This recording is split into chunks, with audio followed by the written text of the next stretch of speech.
Hello, Billy. How are you? Hey, I'm doing great. Thanks for getting a hold of me. Let's change the world together. For sure, that's what I'm talking about. So, everyone, thank you for joining. This is Andres Medellin, also known as Pitufo in the soccer world. I am the CEO of Pitufos Angels, a nonprofit that fights human trafficking through the transformative power of soccer. And I will be interviewing Billy Joe Cain, CEO of Reef Cares, and a bunch of other projects that are also fighting human trafficking. Billy, please tell us a little bit about yourself.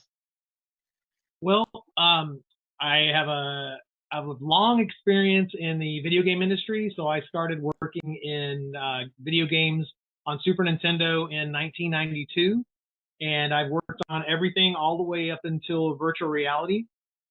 So I've had a lot of experience making entertaining products for people. So I started off by making role-playing games where you put yourself in somebody else's shoes and you go around the world and discover stories and find interesting things to accomplish. And so since then, I started getting into doing educational gaming. And a few years ago, I found out that my kids were actually being groomed by a sex predator who was my friend and my boss. And I decided that I was going to dedicate my life to educating people about this topic. So my wife and I sold our house, and we built a virtual reality experience that puts you in the shoes of a young girl, so you can understand how she was tricked into becoming a victim by no fault of her own, just because she was on social media and she needed attention. This is incredible, Billy. And since the moment we first talked, I knew I knew that we were gonna work together and we're gonna do amazing things. But you say your story like as a matter of fact, like if it was something like light, and you said the whole thing in under a minute. But it's very heavy stuff. I mean, you worked in the video game industry, which is every child's fantasy, at least from my generation. And It uh, seems and like then it. you and then you find out that like your own boss was grooming your little girl. How did that come to be? If that's something you could talk about. Yeah, it's a yeah, this whole topic of human trafficking is so large and so scary and so intimidating that a lot of times it's really difficult to just get into the nitty-gritty of it. Mm. So what had happened with us was I was working on a project. I was working at home, so we had a landline, not even a cell phone at the time, literally like a cable that goes into the wall. And so we were distributed. We were working all over the world, and so when my boss would call, sometimes the kids would answer the phone and they'd talk to him for a while. They'd known him for years. I mean, this guy was part of our family. And so he'd talk to them for a while, and then they'd hand the phone over to me. And one day, our son was the first person that brought this to our attention. He'd gotten a phone call, and when he gave me the phone, I talked to my boss, and when it was over with, he said, "Hey, why was he telling me about what porn sites I'm supposed to look at? Why was he telling me, how to get this type of pornography?" And I'm like, "Those are really great questions." So my wife and I went and we had a conversation with that guy, like straight away. We didn't freak out around our son. We Mhm. just said, "Hey, thanks for telling us." And so we went to go find out. And it turned out that this guy, um, he thought that that was the way you're supposed to talk to people. At least that's what he said. And so he's like, "Yeah, that's just what an uncle does. You're supposed to help out the kids." And I was like, "That's crazy." So Mhm. we blocked him on all of our stuff. I still needed the job and I needed to get paid. So we didn't do anything other than just block the guy. We thought, okay, well, we'll just stop. Mhm. And then he managed to get through the house again and talk to my daughter. And this time he was telling her how she was supposed to clean her vagina. And all it was Wow. very detailed and not Wow. appropriate. So this time we went to the police. And we went to the police, and the police did an interview with the children, and they determined that what was happening was he was grooming. And so we didn't know what that was. We spent a lot of time learning what it was, and the Mm. materials that we had to go through were books, and we watched a couple of documentaries and some some videos. And then we went out and told all of our friends. We're like, hey, this is something you should be Mm, you should be mm, aware of. You should know what's going on. We tried to spread the word about this grooming concept where, for those of you that don't know what grooming is, that's where an adult starts talking to children about sex and normalizes the discussion of sex and eventually pressures them to doing things that they shouldn't do. And they might promise your kid to take you someplace special or do something special for them. But it all begins with someone normalizing discussion of sex and keeping it a secret from people so they don't find out what's really happening. wow. So you at the time you didn't even know what grooming was. At the time, I had no concept of what was happening. When our son came to us and said, why is he promising to take me to iFly, this really expensive indoor parachuting or indoor skydiving place, and Mm, talking to me about pornography and talking to me, about things that are, not shared with mom and dad. And we were like going, this is not good. So yeah, I didn't know anything. And I felt uh, completely overwhelmed and undereducated about it at the time, which is always bothered me. mm. How And I got Yeah, go ahead. there is something to say about people with power because he was your boss, right? So of course Yeah. he had some sort of power over you economically, and Yep. he thought that he could use that maybe to get to your children. Yep. And I've heard this story over and over again. I know a couple of people that their bosses or their supervisors use their power over them to try to leverage their interest or like kind of like pressure them into doing stuff that they don't want Oh, or yeah. into like into like keeping things as they are even though they don't like them. You're 100% right. I mean, like in this situation, I'm working for this guy, and I wanted to turn him into the police like immediately. And I was like, what am I going to do about this thing? I have this job, and he's in control of my paycheck. What am I going to do? And so that was what our first thought was like, let's just block him and get to that paycheck. Of course. We'll not no more interference with the kids. We'll do whatever we can, do whatever we need to do. Never deal with this guy again after the project is over. And it turns out that even after the project was over, he still didn't pay. Wow. Well, now this was how long ago? It was over 10 years ago. Over 10 years ago. And back then, did you feel that you had enough like resources? Did you feel that you had enough help from the authorities? What ended up happening to your boss, if I may ask?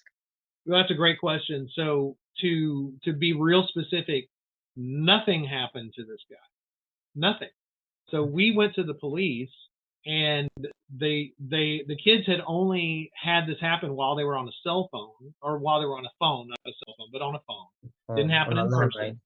So when they got interviewed, apparently what the police had asked them was, did they feel like he was masturbating while he was on the phone with them? And my kids are like, what are you talking about? I mean, they didn't know. I mean, I wasn't there. I wasn't in the room with them, so I didn't hear all of the questions. But this is the feedback that I got from the police, was that he didn't cross whatever line it was for it to be considered bad enough for him to get in trouble. So after all this happened, and after we turned him in, and after we, broke all of our communication with him, we found out that this guy had been doing this for years. So when he was 17, he molested a 5 and 6 year old in New York. We found out that the policeman that had done the intake on us at the place, he looked me in the eye and he goes, I am going to nail this guy to the wall. Don't you worry about it. And I'm like, what do you mean? He says, this guy just did something horrible to an 18-year-old kid that just aged out, and I couldn't nail him for that, but I'm going to get him. And he couldn't get him on this either. And it turns out that thing that had happened is so bad that I couldn't even bear to hear about it at the time. Now it's like, oh, it's just one more story of a million pieces of abuse that I picked up over the years. But this guy was sexually molesting a kid from age 16 until 18. And when the kid hit 18, that's when it became public this was happening. And because the kid had aged out, he was an adult now, the guy wasn't going to get in trouble. And so Why, I'm so sorry stuff that to had hear, happened, Billy. Yeah, this guy is a wrecking ball that needs to not exist, and I try not to think about him really anymore. I'm just like, I'm moved on from this thing because I have to focus on forward, you know. Yes. But when it does come up and people do ask this question, I mean, this guy is, I guess, if he's, I don't even know if he's still alive, but I mean, this guy was a scumbag. I mean, I can't even imagine, what other kind of hell he put people through. But yeah, it's And, and this is sort of like one of the things that we need to tackle, right? Like the justice system. But not yeah. only that, but also like the education. So I mean, we've got let's talk. the education problem is so huge because we've got kids that don't know what's happening to them, Mm-hmm. parents that don't even know how to tell their kids what might be happening to them. We have teachers and other parents and adults that don't even know this is real or it's happening and what to do and where to call. And then after all of that, then we have the justice system, which is difficult at best right now. And when it comes to human trafficking, the level of people's education in criminal justice is horrible. Yeah. Yeah, It's my negligent. partner, Dave, yeah, you know Dave Dees, my partner, Dr. Yes. David Dees. He did his doctoral capstone for his education project was on the lack of education on human trafficking in criminal justice in universities. So when I say that not enough people are being trained, I have data that shows it, and that sucks, but it's the case. And so it's Yeah, like and I know we got a FBI big lack agents of in knowledge. Miami that have told me that human trafficking doesn't exist. And we know that Miami and Florida are the number third place for human trafficking in the United States. So there's definitely a huge lack of education going on. So it goes from the lack of education to, like all the way to the justice system. And like you said, it's so important to keep moving on and to keep fighting. Yeah. Because we could talk about these problems all day long, but let's talk about the solutions because those are the ones that are going to make a difference. So tell us more about your project, Reef Cares. What are you doing now to fight sex trafficking, human trafficking, so that it doesn't happen to other parents, to other children, to other people out there? I appreciate any chance I ever get to talk about this. I really appreciate it. So thank you so much for giving me this voice here. So My honor. I spent a year trying to understand how to tell the story in a way that would make sense to somebody. Trying to start with human trafficking is so complicated, and you have to get on an emotional wavelength with someone like so quickly so that you can actually start providing them information. So I spent a full year going around America trying to talk to experts in the field, survivors, people that are in the fight, from the police, prevention, John training. I mean, like, you name it. I mean, I went everywhere to talk to all these people. And what I found out was that the thing that's happening when someone becomes a victim of trafficking, their world changes. The person that is their victimizer programs them to see the police as the bad guys, to see doctors as the bad guys. They program them against your family, and they try to pull you away from all of your friends.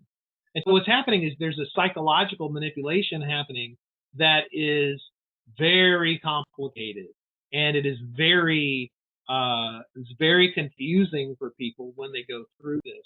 So what I found out was that you might see like a cell phone. It's like you think, oh, this is just a cell phone, and so you might think, oh, well, if you're a victim of trafficking, why don't you just call the cops or call your parents and they'll come save you. And it turns out that that's not what's happening. What happens is when you are a victim of trafficking, you are afraid of the police. You're afraid to use your phone. You're afraid to call your family. This person that's victimized. Well, actually, what I'll say is, in the story that I put together, I wanted to show how the victim, the person that's being manipulated, that's being trafficked, sees their world different And like you can see in our background here, this is some of the video from the app itself. And so as you move through her home, you see different regular everyday objects. Like on the table right here, there's some lipstick, and so that's makeup. And so it represents to her what she has to do to make herself look attractive to people that are going to rape her. And so we're trying to show that we need you to get into her mindset so you can understand. So when she sees her phone, she's like, oh, I can't just call the police because this guy is going, he says he's going to kill my mom. You know, I can't just go home because this guy knows where my friends live. You know, he's on my social media. You know, so it's like there's a whole different mindset. So the VR experience tries to put you in her shoes so you understand just how psychologically manipulated she has been and how they have twisted her world into becoming a trap. She can't leave she can't leave the home where she's staying. She can't call the police. She can't call her mom. She's not in control of anything. This person tells her where she's supposed to be. In fact, the cell phone at the very end of the VR experience, she starts getting texts, you know, why aren't you downstairs? Get downstairs, get down here. We're going to go to this place where you're going to have all these dates. You know, the whole point is that the cell phone, instead of being your friend and savior, actually turns out to start feeling like your enemy. And that's one Yeah. of the that's some of the feedback we've gotten from some of our survivors that have gone through the experience. They're like, they say that that's what it feels like. They're like, I haven't felt that controlled since they had been trafficked. And so that's what we're trying to do. We're trying to get people the emotional understanding to get that point across so that you'll want to go learn more about trafficking and how to stop it. Of course. So you're trying to create empathy through a virtual reality experience. So I'm not sure if we mentioned this, but the company that you started, Reef Cares, uses virtual reality headsets to immerse people into Lisa's world. So Lisa is this person, this virtual person that was trafficked at the age of 14. And that's what Billy's showing on his background. These are the VR sets. Yep. You know, so you put them on and you're transferred into Lisa's life. So it's incredible. It's incredible. And I commend you for doing that. You told us at the beginning of the interview that you sold your house, you left your career, your video game making career to do this and to transform the world. And I join your effort now. Pitufos Angels and Radical Empathy, Reef Cares are working together. So we're using soccer and technology in order to educate people, create empathy, and eventually empower people to do something to end it. So the red X on Pitufos Angels symbol is the international symbol for the fight against human trafficking. Now, Billy, I would like you to talk more about your PVJ Learning and the certificates and the education you offer people that are interested in going beyond just the VR experience. Absolutely. And maybe talk a little more also about the licensing that you have available for Trapped. Fantastic. Thank you so much. So, when COVID happened, we were unable to take our VR headsets out into the real world anymore. And so it was very depressing for me, honestly. We had been working for years to build this up and get it going. And then when there was a worldwide pandemic, nobody wanted to put a VR headset on. So I got really sad. And then after a while, I realized that it was time for forward motion. And I found my partner, David Deeds, who was a university professor outside of Chicago, and he had been teaching about human trafficking for almost 10 years. So we took his course that he had created and built it so it works inside of a web browser. So it's called Human Trafficking Essentials, and it covers all of the basics that anyone needs to know, from what is the definition, the legal definition of human trafficking, to prevalence, where is it happening, to risk factors and vulnerabilities, and red flags and responses. So somebody can go from I don't know what it is all the way to oh my gosh, I know what it is and what I'm supposed to do if I see it. So they're able to actually take this course in less than an hour, Oh, it's your blurry thing is wanting to do it. I love that you have Yeah, that this printed is my out. certificate for Yeah, you privacy got your certificate purposes. on. I cannot allow you to see it fully, but I am fully Yeah. certified in human trafficking thanks to yours and David's efforts. So thank you so much. It Oh, was an you bet. amazing course, and I recommend it to anyone that wants to fight human trafficking. Yeah, so we made we have three different things you can get to take the course. Like you can take the course for whatever you want to pay, which can include for free, so we can get it to everybody. If you want to get a certificate, like the Tufo has, we have we have the certificate course. That's $99. It's a great value, and we promise that it's going to be approved by your employer or any sort of legal aspect if you need to get that. And then we have a third version, which is for university credits, or people that need to get university credit. We have that as well. We also have an online hospitality course to teach people that if you work inside of the hospitality industry, you can learn about that. And we have many other things that are cooking right now, and I can't wait to share all those things as they come online. Amazing. Thank you so much, Billy. So I think our time has officially run out. There is a bunch more questions that I will want to ask you, but I appreciate your time. I appreciate all the effort you're doing to end human trafficking. And I guess there is a message that we want to send people, and I'm gonna allow you to say your final comments, and then I'll say my final comments. But our message is one and the same. So go ahead, Billy. So what's important to me is getting people to understand that this is a real issue, and we are, as a society, we need to get our act together and acknowledge it and do something about this and get some people to get educated about it. Yes. My wife and I are big proponents of prevention is better. So if we can give people the information that they need to end this before it happens, then that is good. So we're out here. Prevention is better. We believe in education. We're trying to make all of our education as free and as accessible as possible. Find us online at reefcares.org. Find our online course at pvjlearning.com. If you need anything, contact me. I am so easy to find and get a hold of, and I do answer my phone. But I'm going to hand it over to you, Andres. Thank you so much, Billy. And all the information that Billy just gave you is going to be on the description of the videos.